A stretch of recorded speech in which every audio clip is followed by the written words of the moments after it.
You already know what it is. You are now tuning in to Damaged Goods. Hey, make sure you tap that follow. Oh, yeah. Make sure you subscribe, like, share. We're going to keep getting bigger and bigger.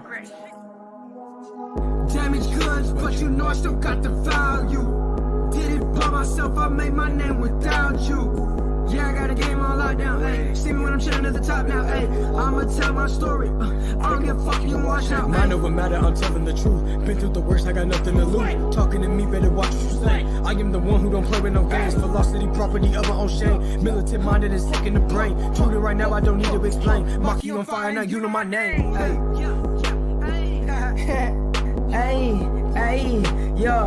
Ayy, damaged goods, okay, wait, damaged goods, okay, wait, damaged goods, but you know I still got the value. Did it by myself, I made my name without you. And I got the game on lockdown, see me chillin' at the fucking talk now, I'ma tell my story. I don't give a fuck, you can watch now. Damaged goods, but you know I still got the value. Did it by myself, I made my name without you, And I got the game on lockdown, ayy. See me when I'm chilling at the top now, ayy. I'ma tell my story. I don't give a fuck, you can watch now. Yeah. Hey, hey, what?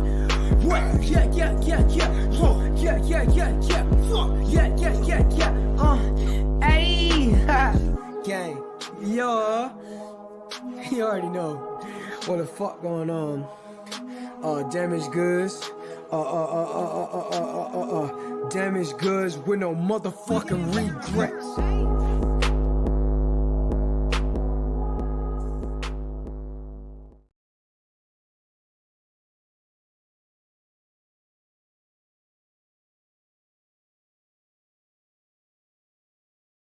You already know what it is. You are now tuning in to Damaged Goods.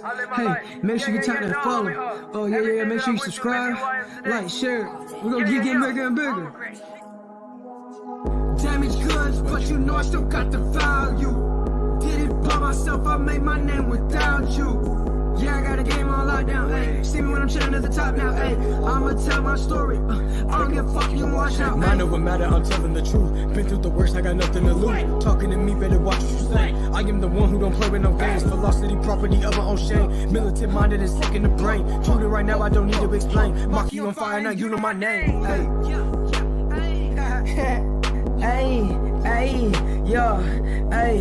Damaged goods, okay, wait, damaged goods, okay, wait, damaged goods.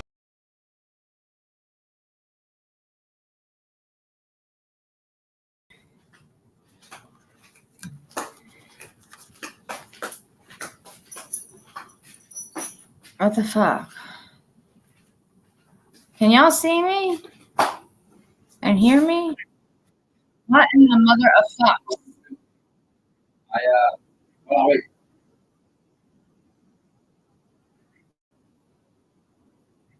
Yeah, it's on. I keep stopping it. What you gotta know, what you do is click it. Click the video. You already know what it is. You are now tuning in to Damaged Goods. Hey, make sure you tap that follow. Oh, yeah. Make sure you subscribe, like, share. We're going to keep getting bigger and bigger.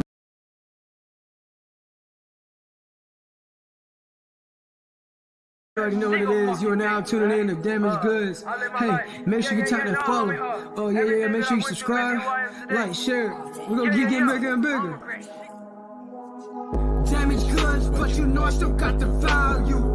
Did it by myself, I made my name without you. Yeah, I got a game on lockdown, ayy. See me when I'm chilling at the top now, ayy. I'ma tell my story. I don't give a fuck, you can watch out. Mind over matter, I'm telling the truth. Been through the worst, I got nothing to lose. Talking to me, better watch what you say. I am the one who don't play with no games. Velocity, property of my own shame. Militant minded and sick in the brain. Truly right now, I don't need to explain. Maki on fire, now you know my name. Hey.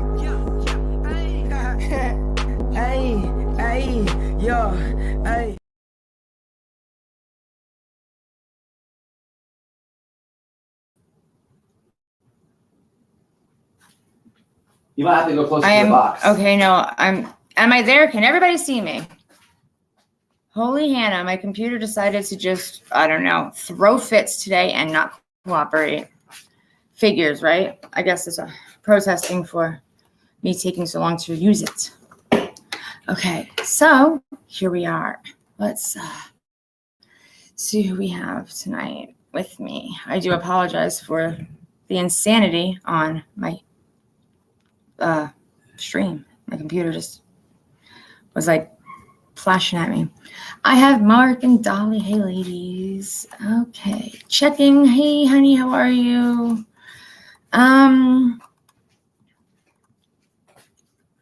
Shandia, hey, honey. What's up, Mom Bear? Ladies, I love you guys. And gentlemen, Teddy, hi, how are you tonight? Jilly Bear, it's been a long time. Mary, how are you? I haven't seen you in a long time either. Well, I guess it's my fault. I haven't been around, right? Joanne, hello. Okay. Slugger, hey, Slug, how you doing, darling? I love you all, and I do apologize for everything.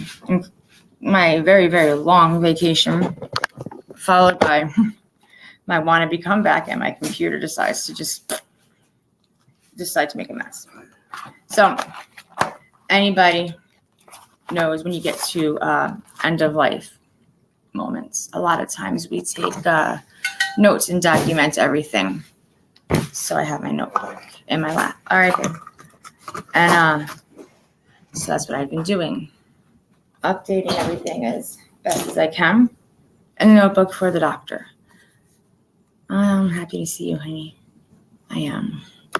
So with that being said, I'm not going to read everything. Thank you. I tried. I was running around like a crazy person, trying to at least look decent, because I was just like, oh, what am I supposed to wear? Then I'm like spraying perfume because I don't know. I just was, and it was like, is there smell-o-vision now? Are y'all able to sniff me? But I guess I had a little bit of a panic. Sometimes when I'm gone for quite a while, when I come back, I feel like people are going to be like, well, why are you back? Like, we didn't miss you. What do you want? Why are you bothering us? And I think that happened to me a little bit tonight because I seriously have, I've been having so many anxiety issues that I really was concerned about people being annoyed that I was here. Hey, Green Eyes. You have Pop's notes for, I have done it for many patients in the past. I didn't know that I was going to be doing it for my mommy this soon in my life, because everybody in my family has longevity. When I say that, I mean everybody is very healthy, independent, can, sail smoothly through life well into their mid to late 90s. We had one, my aunt, my great aunt, passed away from cancer, and she must have been in her 60s. And I think I was about maybe like 9 or 10 when that happened. It was a long time ago. Other than that, MAGA memes and streams. Hey, how's it going? How are you? Anyway, yeah, other than that, everybody else was fine. My nanny, my mom's mom, was 93 and living on her own, independent. She still volunteered where she lived at the kitchen to help cook and feed the old people, is what she would call them. She said, I got to go to work. The old people are hungry. Meanwhile, she was in her 90s. She did that for probably 20 years. She volunteered and helped everybody in the food kitchen, cooking to feed everybody. So she ended up falling, and they didn't find her till the next day. She had broken her hip. And she wasn't the best patient. I guess I can just say that. And I mean, y'all know me, so it's not hard to figure it out. Probably take after my mom and my grandma the best.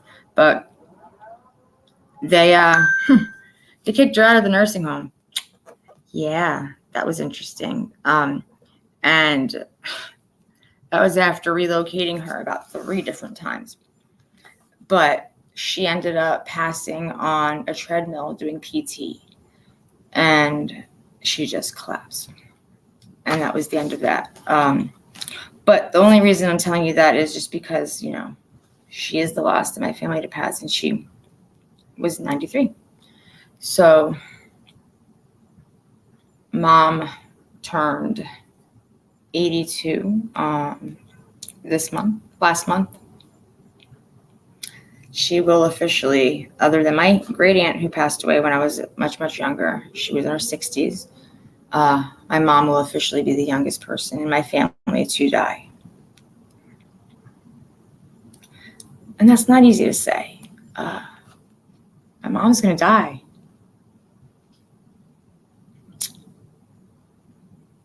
Those words really suck.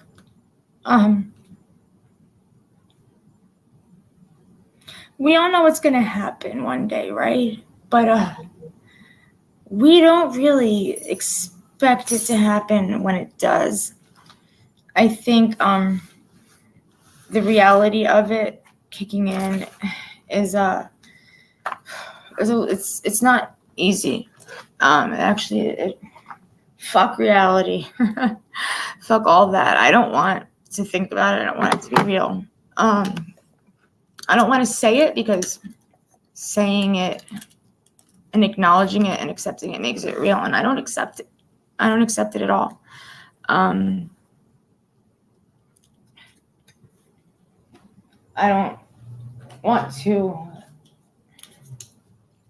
think of my mom like that. So, anyway,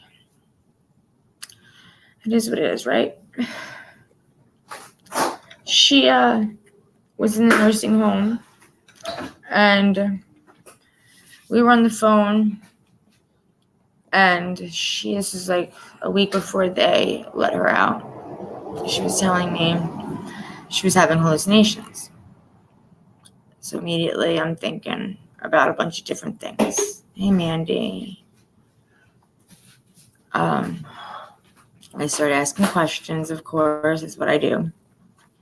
And she answers me and, you know, tells me whatever it is that the doctors and everything said that she had a UTI, and that's why the hallucinations were happening. And anybody with this experience, it doesn't matter if it's medical or not, but anybody who has somebody that's older and they have an infection, you know, UTIs can give you hallucinations and stuff like that. So it kind of put my mind at ease, but it really didn't make me comfortable, because about 2 weeks before that, my mom started having issues with her speech. So I had already known that the Parkinson's was moving progressively. It was like going just as in a race, and it doesn't want to lose.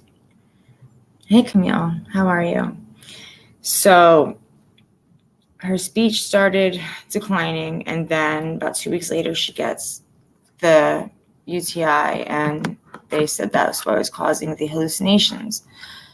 Well, I think it took about 3 weeks for that to clear. And I'm talking about she had it 2 weeks before they diagnosed her and started treating her with antibiotics in the rehab where she was getting her PT, and that was helping her, you know, prepare to go home. So about 2 weeks, they didn't even try to run a diagnosis test, nothing. It was just great. She's seeing things. Cool. And then after that, she started taking the medicine, and it didn't start to actually help her very fast, which brought me back to what my original thoughts are. A lot of times, Parkinson's in the end stages, hallucinations will start. But it doesn't mean necessarily that she's in her end stages. It just means that in Parkinson's, that's usually when you can expect it. However, she having a disease that affects your brain, she's also at great risk of developing dementia. And I had, I really wasn't thrilled about that because I had already seen the symptoms and the signs. However, you compare the two diseases and they're so close together. It's a lot of the same symptoms. That's why they run hand in hand with each other, and it's very hard to diagnose. So I had been bouncing back and forth between the two. But so yeah, I'm pretty sure that mom has dementia. So you look it up. I believe it's PDD, Parkinson's dementia disease or disorder. And yeah, it'll tell you all about it, how it takes place, how it starts, how it, fucks with you. It fucks with you. That's what it does. So it started to clear up again. Thank you. But her magnesium was low. So, with your levels being low, you also have to take that into consideration. And with her transfusions that she had to get and the meds that they had her on and everything like that, her magnesium's okay, it's back to normal and all that, but she's just being forgetful, and I'm just rambling, and I'm sorry. It's I thought I was prepared, but I'm not. So I start asking questions again. Now I start talking to my dad, and my dad is living this every day with her, and he doesn't want to accept it. He has lived with her my whole life, clearly. But they've been married at the end of the month. They'll be married for 44 years. So 44 years, my father has lived with my mother, and he's always been the perfect husband, father.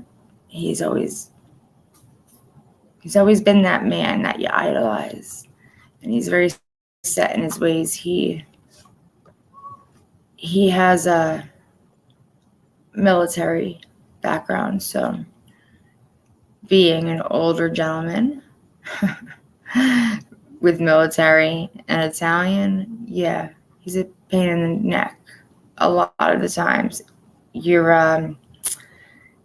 If you're invited to be somewhere at 7:00 and you show up at 7:00 on the dot, you're late because he expects you there 5-10 minutes early. That's just kind of how he is, and you gotta love it. But he is a person that just because it's broken, you don't throw it out, you fix it. He is patient, and he is kind, and there's not anything in this world that he can't do, and I've never seen him with something he couldn't fix. So watching him watch my mom, it's hard because he is very cranky, I guess is the best word to use, cranky. And he does not want to talk about anything at all.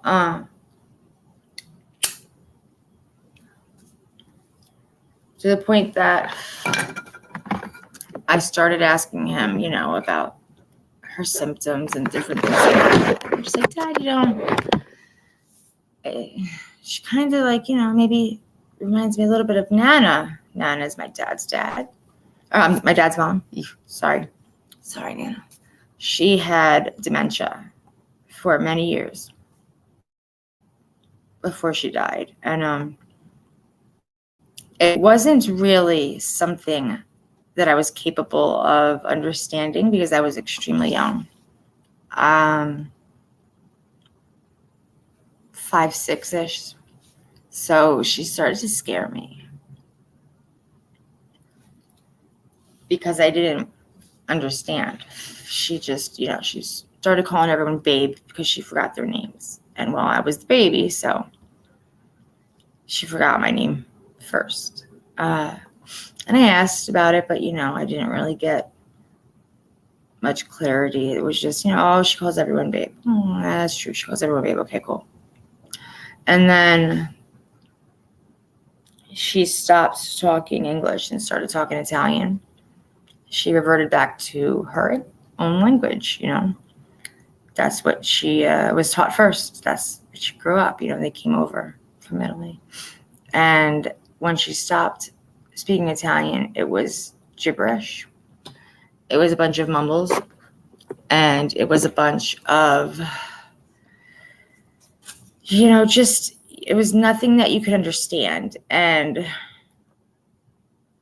that was hard because she scared me, kind of like a scary movie kind of scared me. She would sit in her chair and she would just rock back and forth with her hands folded in her lap. And she would just ramble a bunch of whatever to herself. And she would laugh. And as a little girl, that's very scary. So fast forward till I am 41 and I'm seeing everything happening with my mom. And she has really good days. And then she has really bad days. And the really bad days are the days, hey, Olive, that get me the most. Because I have seen thousands of patients in rehabs, in nursing homes, in hospitals, in home care. And when they hit that point in their life where their disease has progressed that much, when they hit that point, they usually don't snap out of it. That's pretty much where they are from that point forward. And it's really shitty and it's really sad. And check. It's not something that you're used to, at least me anyway, not with my experience. I've never seen anybody go from that to talking and just doing the things that she's doing. So that really kind of baffled me and confused me for a very long time, and long time as in like 2 weeks. It's not been that long. So she calls me on, I want to say, she calls me on, I think it's the 20th. No, she called me on Monday the 17th. And she says that she's having issues. She's very emotional. She's very sad. She's upset because she can't talk clear. Her words get jumbled. She's talking too low. She's not capable of actually talking loud enough, projecting her voice so that you can hear her. On top of that, she's also speaking so fast. It's like listening to somebody speak another language. They speak so fast, right? It's actually really impressive because I don't know how the hell they do that. And they don't get tongue-tied. They're just like, blah, blah, blah, blah. Their words just, blend in and they just flow really fast. And that's kind of how that's the only thing I can compare it to. It's just you listen to somebody speak, their words go one into the next, and you have no idea what they are saying. And on top of that, she's speaking in a very low voice. So she was just having a hard time with that day. And I understood. I was, very sad to hear that she was having so many emotions. And of course, it's very sad because it's very hard It's very hard to want to talk to your mom and you can't, you know. You can call and you can talk, but it's one of those, okay, yeah, okay, mom, do me a favor, please, mommy, slow down. Okay, please stop, take a breath. Okay, calm down, you're talking too fast, please slow down. And then she goes, okay, I'll slow down. And she slows down and she starts talking. The problem is that she can't really maintain that speed because she naturally just wants to. Please. We got 3 more sets and I'll be in the chat. So I'm sorry, I didn't mean much of I apologize. All right, I'm gonna do it. But I didn't realize. All right. Sorry about that, everybody. So yeah, she can't maintain that speed. So I might have to tell her 5 or 6 times throughout our conversation to slow down. Slow down. Take a breath. Let's try talking a little slower because I can't hear you. I can't understand you, Mom. Okay. So every time I say it, she's all right. My dad says it. She gets a little annoyed and she yells. But I think that's just mom, dad, husband, wife thing. You know, she's annoyed that he can't hear her. And how dare you not hear me? How dare you not understand me? That kind of thing, you know. Me, on the other hand, I always make it a point to say, you know, you have to make sure that you remember you're on the phone. It's harder to understand you on the phone. It's much easier to understand you in person. And she gets it, and she understands it, and she sits there and she relaxes a bit, and, you know, it's good. But it's still not great because who wants to have to remind your already very, very upset and overly sensitive mom over and over again to please slow down. I can't understand you.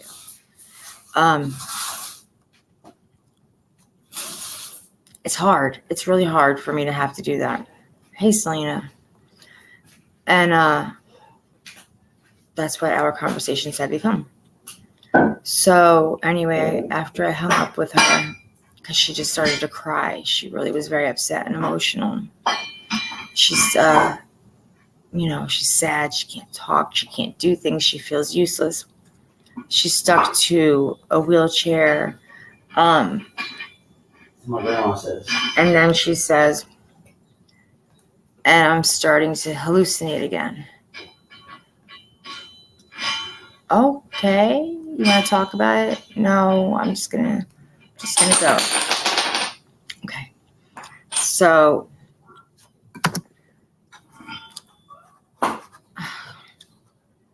what the fuck? Can you guys still hear me? Yeah, you're good. Okay, I don't know what the hell happened. My computer screen just like. Oh, you might have got out the window. That's all at the bottom. No, I didn't. It just does that to me sometimes.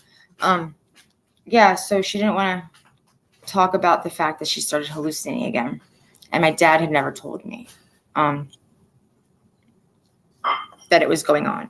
So I was quite surprised, and of course, back to being alarmed and worried about everything, because at that point I knew that it really wasn't all the UTI. I think it probably is and was a big part of it in the hospital. It had something to do with it. It helped it progress as badly as it did because my mom was having a really hard time. I mean, she was yelling and screaming at things that weren't there. She called me one day, hysterical crying. And she says, I'm so sorry, Daddy picked me up, because the rehab center, they let him pick her up and take her out.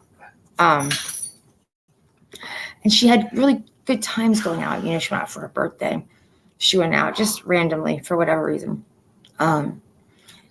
And she's hysterical crying, and she tells me that she actually fell. She fell out of her wheelchair because she was imagining my dog and my cat dead on the floor. Like, that's what she hallucinated. And she called me hysterical, telling me that, and she was apologizing. And I had no idea, like, what to say except for, no, it's not true, Mom. Everything's okay. Stop apologizing.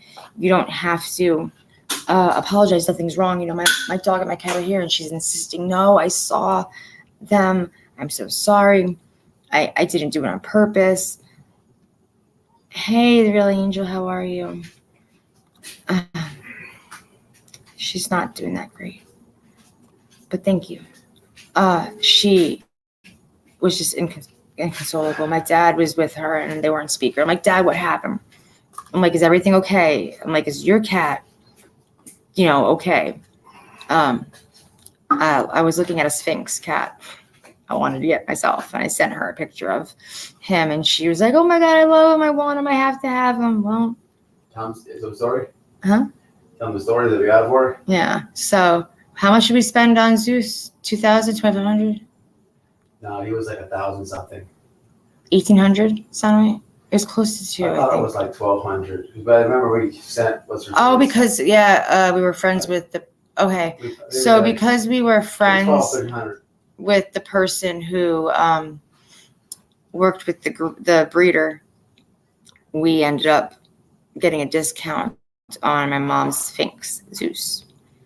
Like I said, it was my cat, but she wanted it. She fell in love, and then she started talking about it all the time. She sent pictures of it to everybody, and she loved him. So then she was telling me what names she was going to name him all the time, and every day her names changed.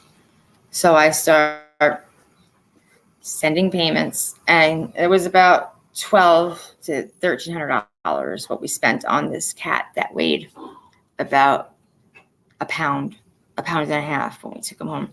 He was so tiny, this little ball. He can fit his whole body in my hand. She was still walking at that point, but she was so excited when I showed up at the house. I handed him to her. She was still shaky because she, the Parkinson's. She was afraid that she was going to drop him or hurt him, but she just fell in love with him and started crying, and she was so happy. So when I'm hearing her tell me that there's dead cats and dogs, I really, really wasn't sure what happened. I thought thank you, Misha. Thank you so much. I just panicked because I was like, oh no, Zeus is dead. And my dad's saying everybody's fine, no problem. I'm like, okay, call me later, because now that my mom's getting upset, I know what I saw and I'm so sorry. And, being on the other end of the phone and not really knowing what the hell is going on, yeah, I'm sure everybody would be kind of concerned and in a panic, because what the hell happened? I have no idea. She's saying something. I know it's hallucinations, but I don't completely know if there's any truth to it at all or whatever. It was just bad. It was bad. So when she came home on June 2nd, was it 2nd? No, the 12th. I think it was the 12th. When she came home on the 12th, she had slight hallucinations still, but it wasn't so bad. It was actually much, much better, and they were just random. So that made me feel better. Still concerned, but better. And hearing her tell me on the 17th that she is hallucinating again, it really, really, really was a cause for concern. I just was losing my mind. And anyway, so we hung up because of how upset she was. And 3 to 5 minutes later, I don't know exactly how long it was, but it was long enough for me to hang up my phone, plug it in on the charger, and walk over to my laundry. I just took a load out of the dryer, put it on my couch, and I started folding. I'll never say that to you again. Yeah, thank you. That wasn't looking at my phone either. Haha, ass. I wasn't either. I'm happy that we shared that experience.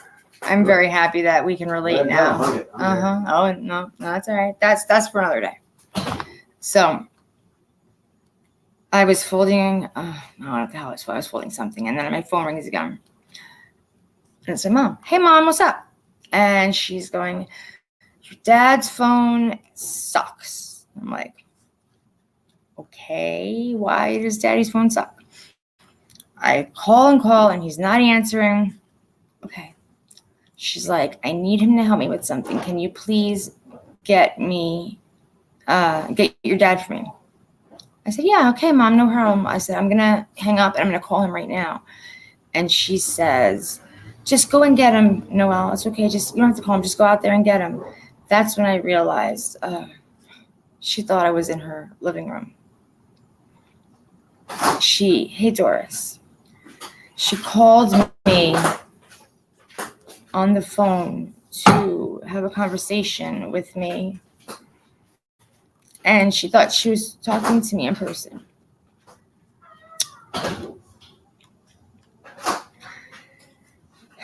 So I called Dad twice, and Dad doesn't answer because he's on the phone. So I sent him a text telling him what happened. And he's like, he calls it dreaming. He's like, yeah, she's dreaming again. I said, I know she's having her hallucinations again. She told me earlier. And then she just called me and she thought that I was in the living room with her as I was talking to her on the phone. I said, why didn't you tell me? Oh, I didn't want you to worry. I just figured it was this or that. It was going to go away. Okay. So I said, are you with mommy now? He says, yes. I said, are you taking care of everything? Everything okay? Yes. Okay. So what do? I always handle everything wrong. I marched my butt into the front porch and I chain smoked probably 3 cigarettes. And I got upset and I cried and I got upset some more and I cried some more and it progressively got worse. Hey, Susan. And right around the time that I went from extremely overly emotionally upset and crying, I went straight into anger. I'm mad because my dad never fucking tells me anything. He never, ever tells me anything, and it pisses me off because I'm her daughter and I have a right to know what is going on with my mother. I have a right to know if her condition is worsening. I have a right to know if anything happens, good, bad, or indifferent. And my dad doesn't believe that I have a right to know. So as I start getting angry, he starts marching on out of the house, da-da-da-da-da, happy as, a pig in shit. And something about him being happy really pissed me the fuck off, and that ain't even lying. I'm not gonna lie to you at all. I was not happy that he was not upset, and he had no idea at that point what the hell was going on. So that was a surprise because he was just like, what happened? Just walked out here, and my head is rolling down the driveway. So I'm at the point where I don't want to talk about it. He wants to know what the hell is going on, and I don't want to talk about it anymore because I'm over the crying, and now I'm angry and being a bitch. And Matt just got yelled at, and now he wants to know why. I don't want to talk about it. I'm not talking about it right now. What? I'm not talking about it. No. Why? Why aren't you talking about it? Because I don't want to cry.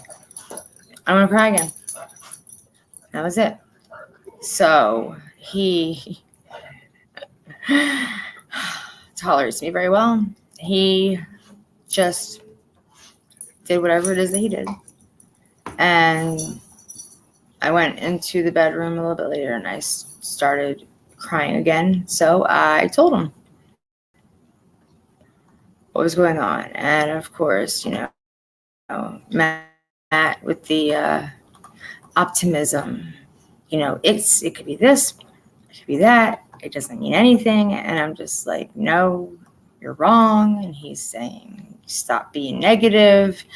And then I'm getting angry because I just don't need somebody to tell me that it's not what it is. And it's hard for him because, well, he doesn't want to hear the negative stuff. He doesn't want to know what's happening. He loves mom and he wants mom to be okay. And so do I. But at the same time, mom's not okay. Mom's getting worse. It's going to continue to get worse. I understand this. You need to accept it. And so we battle a little bit about those things because he wants me to stop being negative. Okay, I'll stop. No problem. And so that's that. So that was Monday, the 17th. Tuesday, the 18th, she was going to the doctor. I was told that they were going to bring it up with the doctor because I had tried to give my dad a little bit of a talking to and asked him a couple questions, and he got angry and didn't answer anything I asked. And he says, all right, goodbye, Noelle. Click. Thanks, Dad. So I have to understand that Dad doesn't want to accept it. He doesn't want to see it. He doesn't want to hear it. He doesn't want to talk about it. He doesn't want any of it to happen. He just wants everything to be okay. So do I. But it's not okay. And it's never going to be okay. And I get it. I understand it. I know that's what it is. And I am mad because I'm not supposed to be everyone's punching bag. I'm not. I go above and beyond for everyone. Even the people that don't deserve it. I do. Because that's how I am.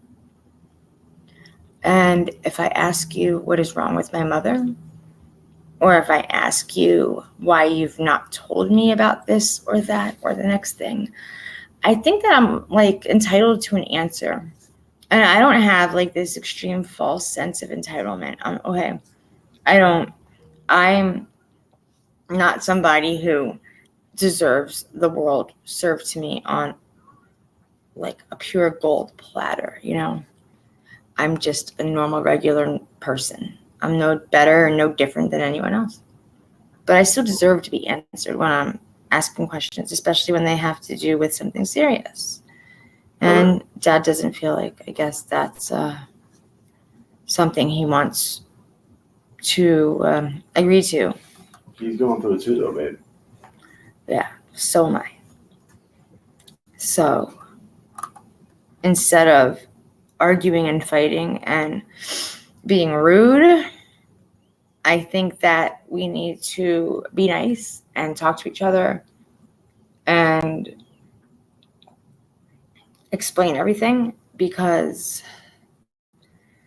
we have to be in this together. And if we're not in it together, then it's every man for themselves. And I don't want it to be that way, but if it has to be every man for themselves, then I can play the game and I'm going to win it. And so I'm not necessarily winning because I don't want to know the things that I know, and I didn't want to find out what I had found out, but whatever, fuck it, I did. So Wednesday the 19th is the next time I get to talk to my dad. And he says, the doctor said the same thing, 50% weight bearing on her bad leg. It's her left leg. I'm like, okay, but what about her hallucinations? What's going on with that? And, that's the neurologist. I tried to talk to this doctor, but this doctor says this, and that. I'm like, oh. Well, did you call the neurologist and maybe see if you can get her appointment moved up? No. Oh, okay. did you call the neurologist and leave them a note and tell them that this is happening and this is when it started happening and it's progressing or not progressing, so that it's in her chart. So when she goes, the doctor's already aware of it. No, but I'll do that tomorrow.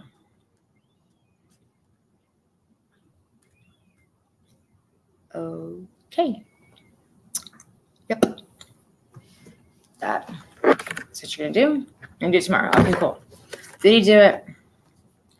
Well, let's just say if he didn't do it, he's not going to admit it to me, because why would he, right? He has no reason to tell me anything. And that's the part that pisses me off, because I'm really not okay with not knowing what's going on. So, whatever, that's life.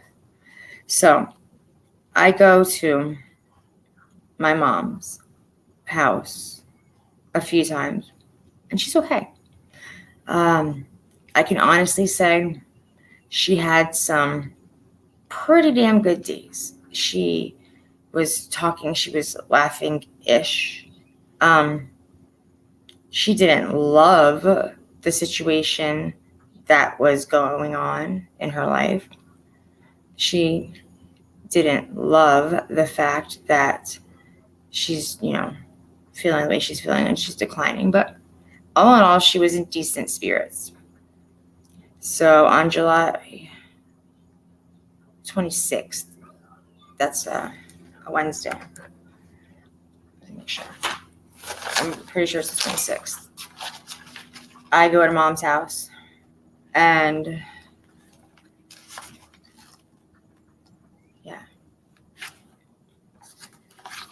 Dad picks me up because they need to do some things. And my mom is laying on the couch. And she could talk very little, but not a lot. She was having a really hard time articulating her words and speaking. And it was very, very, very little. She just didn't happen to have it in her. And then she just head back and fell asleep. Okay. Well,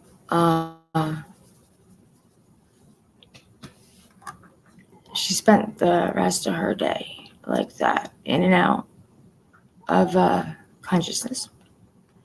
She wasn't speaking anything but gibberish all day. No, you're fine. I'm not offended. I am losing weight. I don't think a single word really made an awful lot of sense, because she would be like, blah, blah, blah, blah, blah, TV, and laugh about it. And I'd be like, okay, we're laughing. And I'm dying inside because I'm watching this woman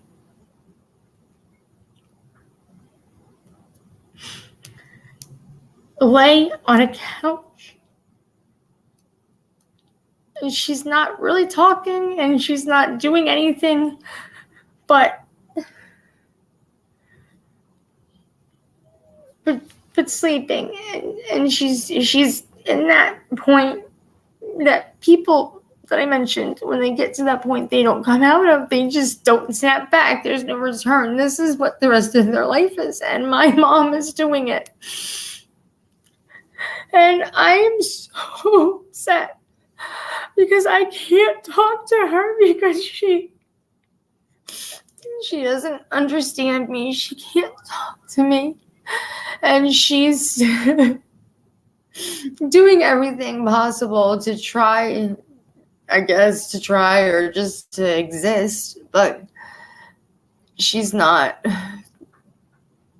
She's just laying there. And she can't hold herself up. And she just can't do anything. And I spent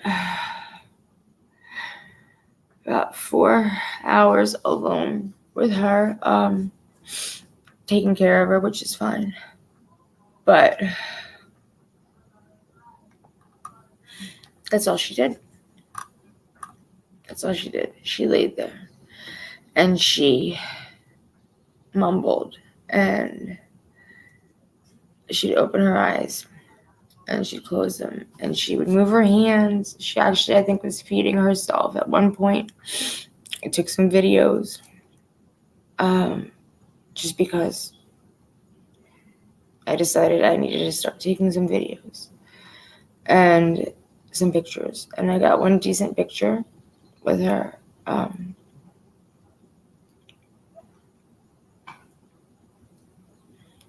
And that was, that was it, really. I just saw I was sitting there. I took the picture, and she smiled.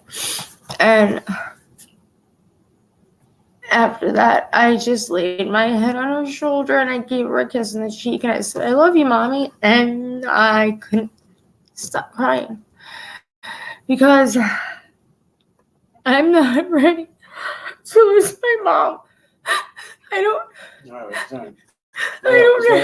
do it. Let it out. Let it out. Let it out. I don't know what I'm supposed to do. Let it out. Let it out. Let it out. Let it out. Let it out. Go ahead and let it out. I don't know how to live without my mom or my dad. And I need someone to tell me how to live without them, because I don't know what to do. And I don't know how to survive. And I don't want to. And I'm so mad because I don't know what to do, and I can't fix it. And I can't make it better.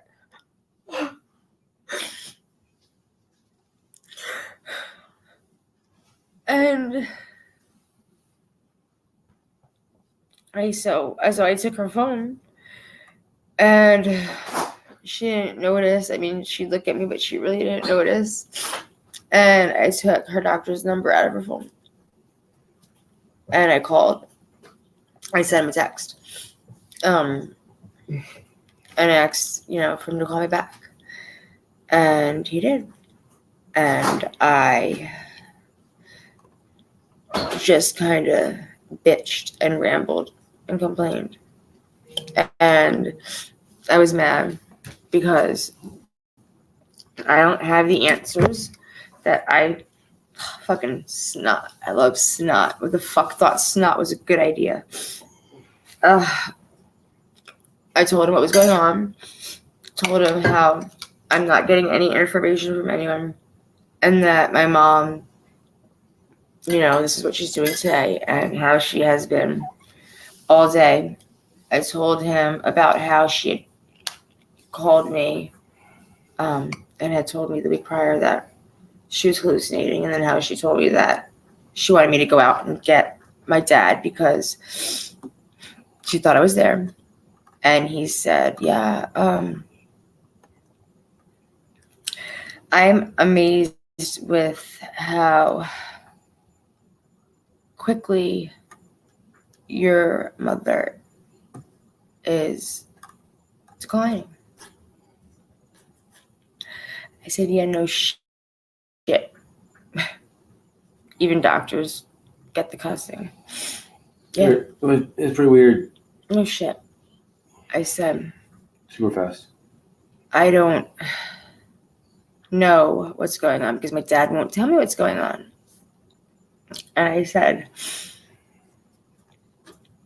it's very hard because my dad has zero medical experience, and my dad doesn't know how to talk medical terms and explain them.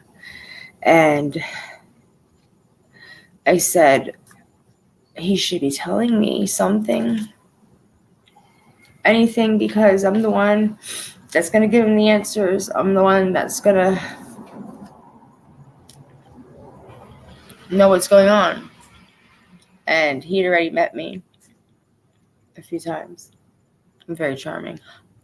So he already knew that I knew everything and that my shit was together because the day she came home from rehab, I went there the next day and the doctor came, and I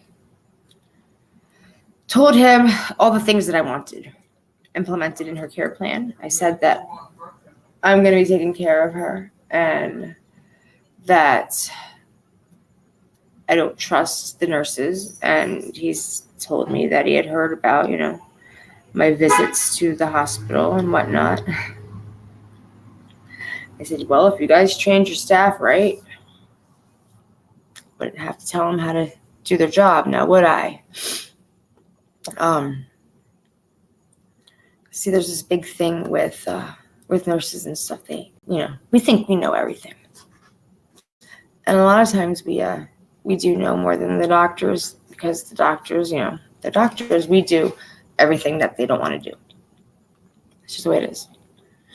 So, yeah, I know my shit. And I was mad because, I'm watching these nurses do things and tell my mom things, and I'm just like, my mind is blown.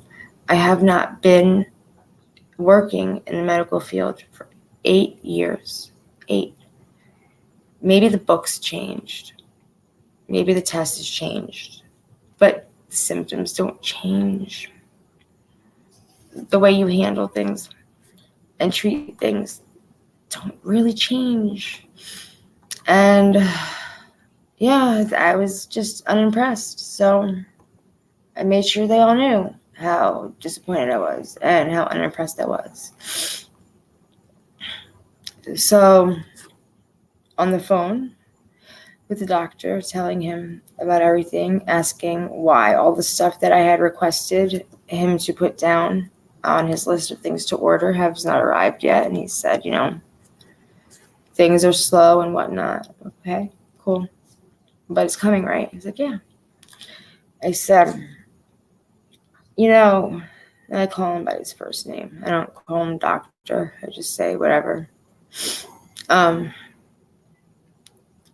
I said, when my mom came home, I said last year, I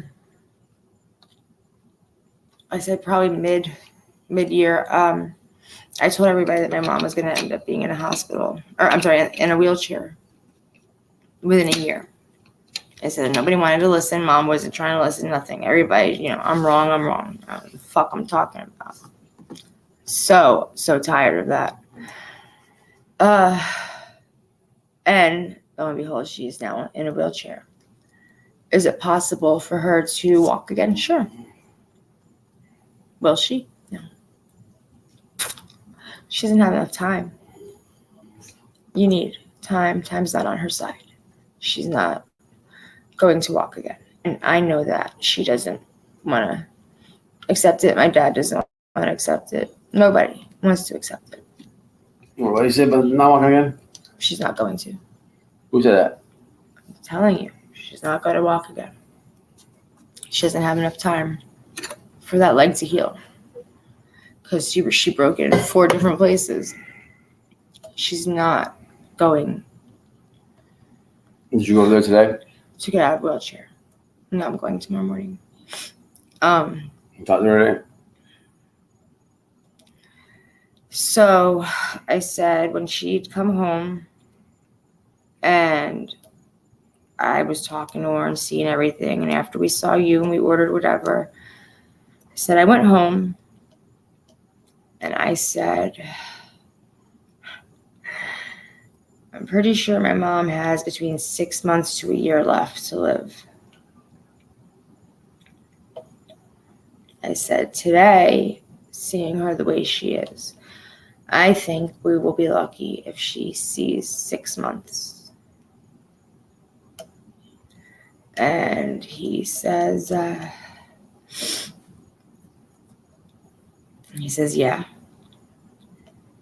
He says that he's actually surprised with the things that I say. I'm very accurate. I know what I'm talking about. And he said he's always agreed with me. in the past, and he said that I agree with you today. Great. Cheers to agreeing with me, whatever. And then he says, I'm coming tomorrow. I go, yeah, cool. What's going on tomorrow? I said, what do you need to know? So he asks me what he asks me, writes it down, and he does what he has to do. And he says, well, because of her rapid decline and how things are just not going well, he says, I'm going to be having a very hard discussion with your dad. And at that point, I stopped breathing. I just stopped breathing, and I don't know how long I wasn't breathing for. I had no idea.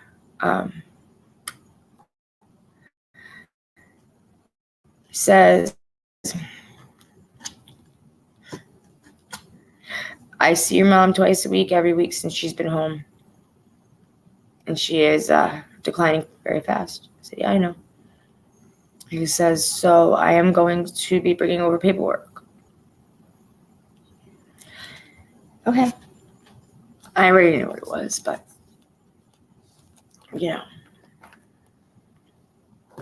He says, I'm going to be bringing over end-of-life paperwork and hospice paperwork. And I said, yeah. Okay. I said, she's not going in a facility. And he laughed. He's like, I know that you're not going to let her go. No, I'm not letting her go.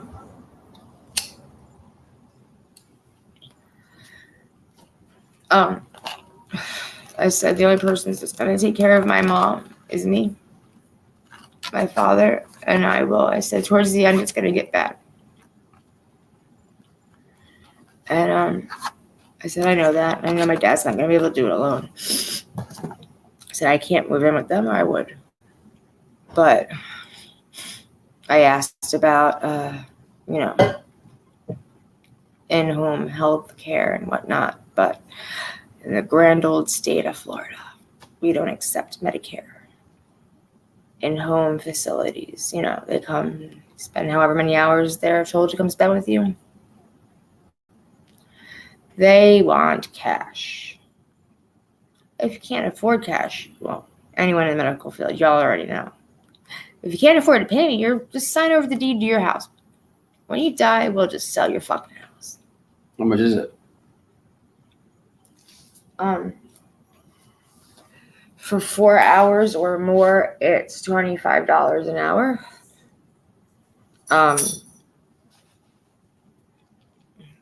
At 1 hour a day, it's like $40 an hour. It gets cheaper the more hours you need. So they said 4 hours or more at a time is $25 an hour. And I just kind of laughed at them. Like, really? I said, so when my mom dies, my dad's still going to be alive. How does that work? And, I started hearing a bunch of shit, and I just, like, you know what? Y'all can go fuck yourselves. I'm like, you guys always fucking care so much. We're here for you guys. We're here. We're going to do everything we can to show you love and support and dignity. And we're going to rob you fucking blind and sell your house out from under you because we really don't give a fuck about anything but your goddamn money. And they know people age and they die every fucking day. And they know there's plenty of people whose kids or other family, brothers, sisters, whatever, don't see them, aren't around them. Yes. They know these people are alone. And they know that these people need the help. And they're going to do what they have to do because they want to die at home. They don't want to die in a nursing home.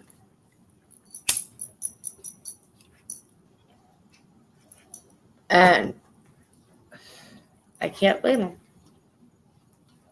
Now, I told my parents years ago, oh, my goddamn nose, that I was never going to put them anywhere. I always said, I'll take care of you, don't worry. And of course, Dad, with his jokes, because he's such a fucking comedian, he's like, oh God, no, tell me it's not true. I don't want to have you take care of me, whatever. I'd rather go to the home. I don't care if they park me in my bed next to the dumpster. He's just being an ass. It's all fun and games and jokes until I have to pick out your nursing home, motherfucker. So be careful what you wish for. All right. And yeah, I'm taking care of you because you're not gonna have a choice. So I told my kids that they are not to worry about me. That when it's my time, they are to put me in a nursing home because I know how much responsibility it is and how hard it is and how stressful and trying, and your life revolves around taking care of this person that once used to take care of you, and it's just hard. It's really hard, and it's not easy, and I don't want to be a burden on my children. So I told them to put me in a nursing home. I'm not worried about me. I don't want to be a burden on my children. But my parents are not going in a nursing home. Appreciate that beach life. My parents are staying home with me. And I will take care of them. Like it, love it, or hate it, they don't have a choice. So, Mama, she doesn't want to go anywhere. She wants to stay home anyway. Hey, Sally. And at the end, when it gets closer, all they do is load you up with morphine. That's it. All they do is by loading you up with morphine, all they're doing is actually killing you faster. And it's really sickening and disgusting and sad because the patient's family are like, thank you so much. Thank you for, keeping my mom or my dad or whoever comfortable. Thank you for everything that you're doing.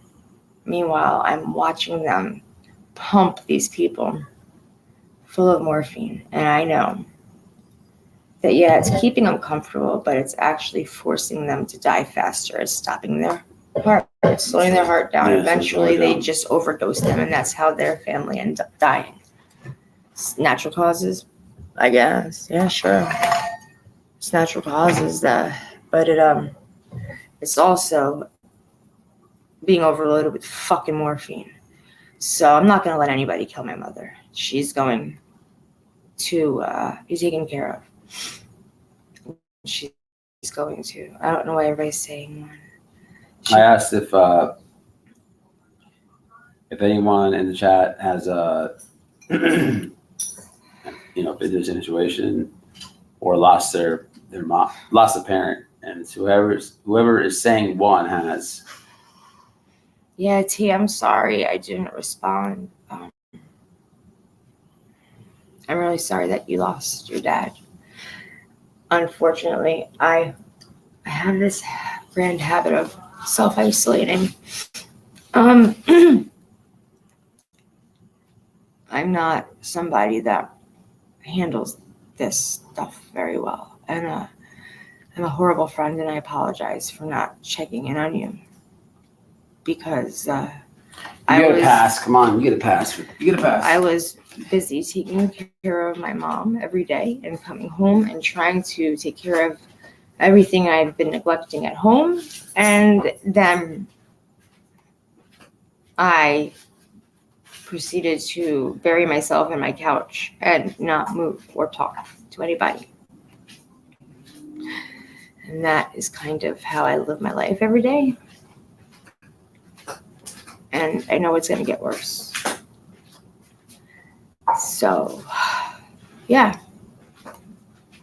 My big issue is that I don't handle tragedies well, or anything that is too overwhelming, you know. I lived as a junkie longer than I have lived clean. All right, let me stop you there for a second. And what? Listen, stop putting junkie title on your name. And It's not a lie. Nobody handles as good. Nobody handles as good. It's very hard. You know, this is gonna happen. This is the reality situation. Is there's gonna come a day where it's really gonna hurt. And it might be for me, it might be for you. You already experienced it with me. And remember all the phone messages I was getting? I did. I did everything. I handled everything for you. No. What I'm trying to get at is it will hurt so bad that for me, I was getting aggravated because I just wanted to be by myself. And people were fucking blowing my shit up. You know, I was appreciative for the first maybe 50, but everything after that, I started getting resentful. And maybe that's just the way that I took the situation in. But if I would have had a chance to talk to people, and it's almost easier to do it on YouTube because people have been through the same things than make like separate different phone calls, you know. But the point is, like, you know, preparing yourself is most important. Right now, your mom, unfortunately, she's not in good. She's not in the greatest condition. It's gonna hurt me too. Okay, it's gonna hurt me too. But you already been through this with me once. The problem is, you know, when I lost my brother, I was telling you this is the worst pain in the world. It's completely different than a friend or some associate or some coworker. This is like, you know, a real loved one. This is a different pain that you're never going to understand. The problem is right now is to prepare yourself. And I only know that because I ignored the conversation with grandma. You know, before Greg died, I was worried about grandma. I mean, she's still kicking now, but I had a conversation. Yeah, I'm worried about when you died. When you die, I'm worried about it. You know, it's not a conversation that people have with their loved ones a lot. But I had the chance to sit down with my grandma and talk about death and how she told me she had a good life. She's proud of me. I've changed. She's proud of you. All this stuff. You know, so many different things. But what she told me is don't mourn. Accept it. You know? I got to remember those own words when I'm in your shoes. But the best thing, man, I think is you have to prepare yourself because it's going to suck. You told me when leaving the hospital, it's not over yet. Wait till the funeral comes. And that was true. That's when it really, really, really, really, really, really, really, really hurt me. I have friends know me for 25 years leave because they never see me like that. They never see me like that. Remember, Dan? I was there. You gotta prepare yourself because this is just, I don't know. I think grieving and grief is so hard in life, but unfortunately, when you go through it, by the time you grieve somebody that you really love or was close enough to you, not feel sorry for, but when by the time you really grieve somebody, I think you're mature enough in life to realize that you have to get it together because it's going to come right back right around the corner, you know? And that's how it went. You know, I almost, made it 40 years without the type of hurt. And then bam, it happens. And it really sent me into a depression. Yeah. Bam, here we are talking about this tonight. So I'm going to have to go through this with you. It doesn't end there. It's not like I had to deal with it and it's all over and done with for me, and I could hold your hand through it. I could be supportive for you, yes, but we have to realize I got to get you through it like you got me through it, but it's going to come again, and then again, and then again, and then again. It's very hard. It's the hardest thing in the world for me. But you have to prepare yourself. Take these days and just, reflecting back, I didn't have time with Greg to have the conversation that I did with Grandma. So Grandma would be easier for me because I had the conversation. She knew where my heart was. She knew you had to do it your way with your mom. So when everything that we've experienced comes, it will give you that much more peace and clarity. It's going to hurt no matter what you do. But at least in my shoes, when Grandma comes, I can remember about conversation, which will be very important because, what if I got to read a eulogy? What can keep me strong? What's going to keep me strong? It will be my conversation with Grandma.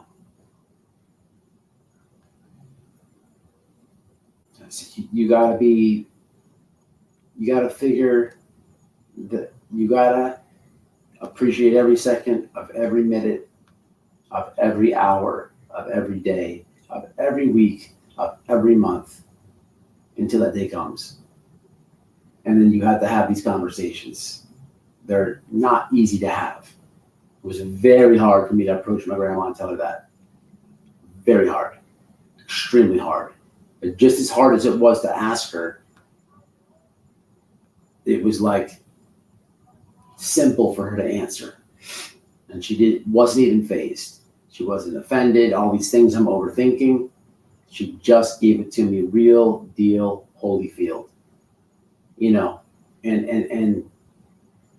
I'm not even sure if my mom had that one with her yet. Or my sister. So at least I got that. At least I got it. You gotta, I don't know if asking her about death is the best conversation to spur up. You just got to find it in your heart to tell her what is on your heart and chest and present it to her. And from there, what happens, but she may give you something through that conversation that you could really clutch through the pain, And I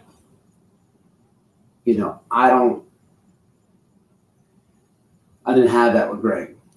It was empty. I tried to help him. We tried to move him out here.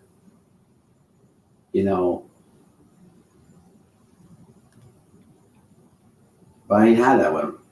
So that's what made it hurt more. Because you really question yourself and you go through this grieving process, this grieving steps. You're going to blame yourself. You're going to feel guilty. You're going to get mad. And then the grieving steps are weird because the second that you break one of the steps, you got to repeat it. And there's not many, but it looks easy because you're going to be like, what do I do? And there's nothing I could tell you. There's nothing that somebody could tell me. There's not a word. And this is why I got resentful when people were texting me. There's nothing that you could tell me right now that's going to make you feel any better. The only thing that's going to help you is these grieving steps. And it's a very simple list of things to do with a simple recipe. The second that you break one, you have to start over. And I went through that motherfucker for like about 9 months. And then I cheated one time. So I started back over. Cheating doesn't work because it's not like it's going to make you feel better. You got to honestly do the steps. How did you cheat? I just didn't start over. You just kept going. I thought it would work. I don't know. It's easy steps. But it's not easy steps. It's easy to fuck the steps up. And then starting over sucks. But I think it's designed to like keep reminding you the steps. Like, you know, the first step is, I don't remember. It's like don't blame yourself. So if you do the steps for 9 months, you're telling yourself in your own mind and your own brain for 9 months, don't blame yourself. Even if you got the step 2, you're telling yourself this every single day, and they help. It's not like the higher you get, the harder it is. They're very simple steps, but they do help, and it's a very simple thing. If you break one, start over. You know what I mean? Yeah. Well, I don't really care about the steps. Those steps aren't gonna make my mom still be here with me, so I'll figure it out. Yeah, have the conversation, babe. My mom says she's not going anywhere. She's going to be here for a very long time. And then I talked to my dad. My dad says the same thing.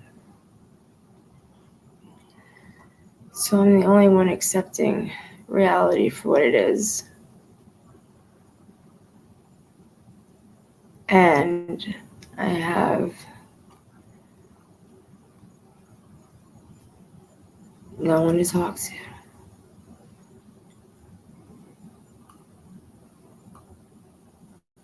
So I deal with it. My son, I've been because he enjoys going to my parents. I've been having him go as often as he can because it's important that he sees her as much as possible because one day she's just not going to be here. And surprisingly, my mom, she snapped out of that horrible spot. She was stuck all day that day. And she's been able to talk, and she's been able to do things. And so I told my son, she's fighting it. She's not really going to give in. She's never been one to give up. And she's going to keep fighting. And then I have to make sure she knows, I need you to keep fighting. The moment you quit fighting is the moment that you start to die. And then you die faster. So yeah, my mom, she's dying and she's fighting it. But she's at the point where it's late. It's late in the game. She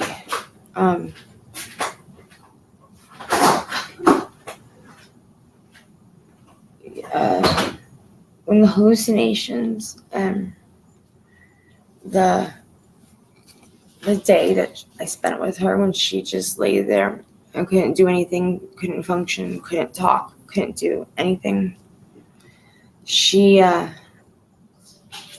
hit that, and she was able to bounce out of it. Like I said, most people get there and they don't come out of that. That's where their final spot is. That's where they stay until the end. And Mom didn't. She didn't. She really did kind of snap out of it. And she still has moments throughout the day where she does have those, I guess I'll say, phases. She just like goes in and she is stuck there in that spot, in that like warped spot, that zone she's in. It could be 30 minutes, it could be 10 minutes, it could be an hour.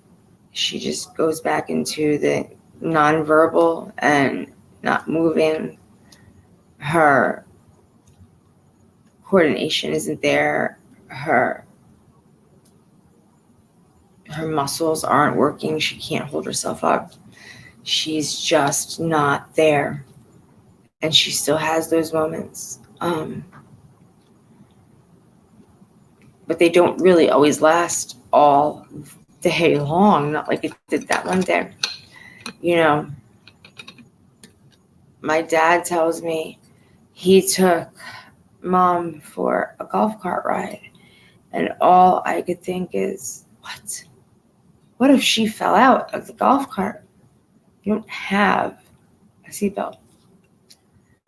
You don't have anything to prevent her from falling out and hitting the ground. Then I proceeded to tell him, you understand, if you do anything and it causes Mom to get hurt, or if she just gets hurt, the state can remove her from your care if they do not think you're capable of taking care of her. And I said, then I'm going to have to go and get power of attorney over Mom, because I'm going to have to take care of her, because she's not getting put into a home. She's not going anywhere. I'm not letting it happen. But I didn't really know at that point that she was okay enough to do it sometimes. And it really surprised the shit out of me, because she sometimes can do it. So I'm amazed that she is able to do it when she can.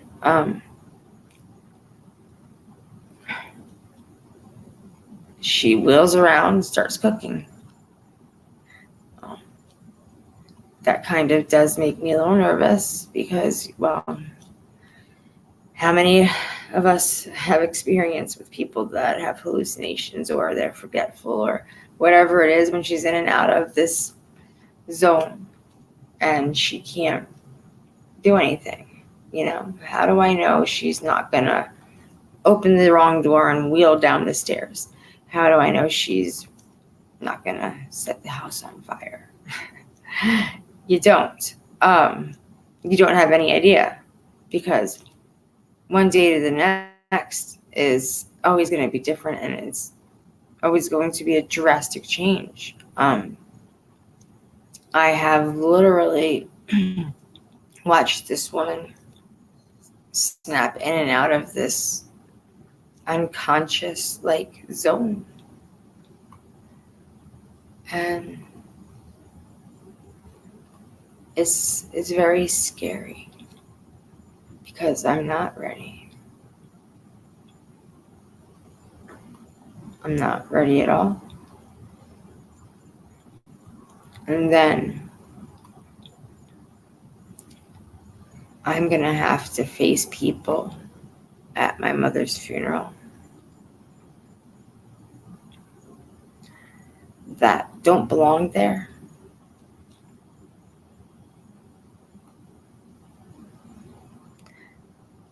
they, my father's daughter, has treated my mom like shit for over 20 years. Over 20 years. To the point where I've watched my mom cry hundreds of times. Hundreds of times. And she stopped calling and checking in. And she just got weird, okay? She got weird. Her mother, her biological mother, died when she was a teenager. She had a heart attack. My dad and my mom, they've known each other their whole lives, kind of like Matt and I do. But my parents went to the same school. They lived in the same apartment building.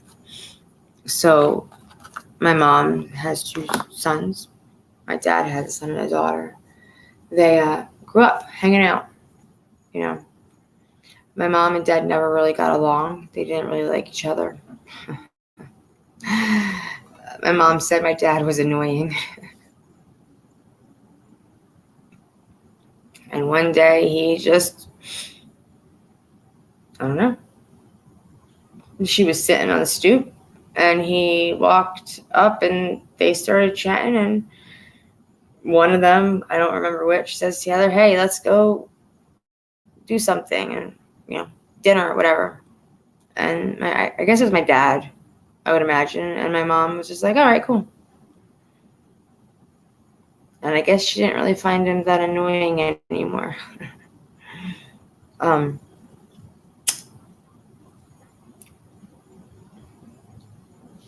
They were older when they had me. Mom was 42. So she, you know, I used to get mad that they didn't have me younger. And I forgot that I used to get mad about that. But it taught me that when I was younger and I was still having kids, that I didn't want to have kids at an older age, because I watched how my parents couldn't keep up with me. So we would bring, a friend or two whenever we would go to Orlando, Disney, stuff like that. And we would still have a good time, but I couldn't really understand it. Why isn't Dad going on the rides with me and doing things with me? And, well, he eventually told me that his stomach couldn't handle it anymore. Okay. I still didn't understand it, I had no real idea what the hell he was talking about. I just knew that he couldn't do it. So my friends and I would do it. And my mom would be a nervous wreck because she wouldn't let me go on rides unless Dad went on the rides with me. And Dad couldn't go on the rides with me. Therefore, I couldn't go on the rides. Frustrating. Yes. Because I'm a kid in Disney, like Orlando, Universal, MGM, all these things. And I'm just like, but I want to go on that. Dad, please. It is what it is, he couldn't do it. Sometimes he'd be, he would just be like, okay, let's go do this. You want to go on that? And I'd be like, but I thought you couldn't. And he'd be like, no, let's try it. I think my stomach can handle it today. I'm like, okay, cool. I wouldn't really fuss about it because I understood, I didn't know why, but I just knew he couldn't handle it. So remembering all these different things when I was in my 20s and having children, I said that if I didn't have, more kids or whatever, if I was, by 25, I was done having kids. I didn't want to have kids after 25 because I realized that my parents spent their older years raising a child. They're at a time in their life they're supposed to go out and do husband-wife things, Meanwhile, they still had me growing up. They they didn't get to do all the things that they should have, I guess, when they should have been able to. And then they always worried about me, you know, because I did have issues with drugs. And I was always doing things I wasn't supposed to. And then I hit 18 and I moved across the country because I knew everything. I always just know everything. And I hated it. I wanted to come home, but my pride wouldn't let me because who wants to accept failure? So I didn't go home. I stayed there way longer than I should have. But I wasn't ready, I guess, to do the right things because I moved so that I could try to do better and be better. But if you continue to still feel and think the same way, you end up meeting people and just becoming friends with people that were those same people you tried to escape, you know? And so it's just the same movie, different actors. And I was 6 weeks pregnant when I found out that I was pregnant. And I cold turkey, everything, drugs, alcohol, cigarettes, whatever. And I was fine. I was clean. I stayed clean until after, I guess, I was done breastfeeding. And then somehow I managed to eventually find my way back. And then I got pregnant with my youngest son 3 years later. And I knew I was pregnant before I got tested because I already knew what the symptoms were. And God, the only thing that affected me was nausea. If I didn't spend every 5 seconds in that bathroom vomiting, it was terrible. People are like, oh yeah, I have morning sickness. That's it, just morning sickness. I have all day sickness. And then I was on bed rest with both pregnancies. So I had hard pregnancies. So I was done by 25. That was it. No more kids after that. And I had my boys. So I was good. But yeah, that's, I think, a main, big, huge reason that I decided that age really does play a big factor. And now I've actually met quite a few people through YouTube that have had kids in later years. And actually, I know that's pretty much like a thing now. A lot of people I know are having the kids older because they want to live their life and do all these things while they're younger. I think that's cool, but I watched my parents struggle keeping up with me and, you know, growing up with people who, my friends that had younger parents, I guess they weren't as, you know, my parents were really strict. And my friends, you know, they just had a little bit more lenient than I did. And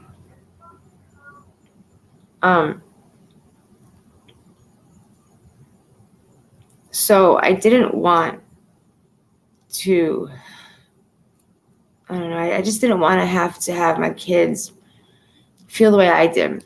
You know, I wanted to hang out a little bit later with my friends because, I mean, face it, I could walk across the street from my driveway into the driveway across the street, and that's where all my friends were hanging out. There, 20, 30 people would be in the driveway.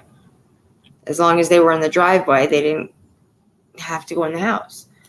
I couldn't stay in the driveway because I had to be home by, you know, whatever time, I don't remember, but whatever time my parents designated. They couldn't go on the rides. They didn't want to go out and do different things that I wanted to do, which, I mean, like, kids want to, you know, you want to go to the beach, but it's too hot, or it's too this or too that, or they're busy, or they, whatever it was, you know. I just thought that I saw my parents were having a hard time with being older and not being able to keep up with me. And then I found that I felt bad because my parents felt bad.